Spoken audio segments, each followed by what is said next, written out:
Ate, pwede mo ba ako tulungan sa module ko? Kita mo nagbebebe time ako, di ba? Maghihiwalay din kayo. Che! Babe, di talaga ako papupuhay nang wala ka. Cringe. Saksakin kita dyan eh. Ano, babe? Saksakin kita ng pagmamahal ko, babe. Baliw!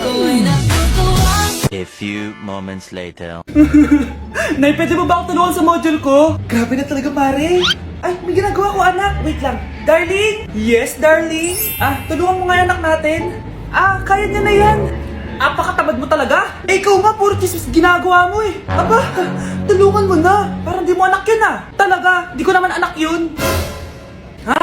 Winawash mo talaga ako, no? Di doon ka na sa anak ng kapit mo. Okay, sabi mo eh. Di dyan ka na sa ampon mong anak. Ampon lang ako. Di magsama kayo ng kapit mo. Sige, maghiwalay na tayo. Sige, maghiwalay tayo. Sinong tinakot mo? Tama na. Sinungaling ka, Nay! Tinago mong ampon lang ako! Anak, sorry, tinago ko sa'yo! May kabit ka, Tay? Niloloko mo kami? It's a prank! It's a prank! Prank lang pala. So, di totoong maghihiwalay kayo, Nay? Oo, anak, hindi kami maghihiwalay ng tatay mo. Ay, salamat naman. Pero totoo yung ampon ka talaga.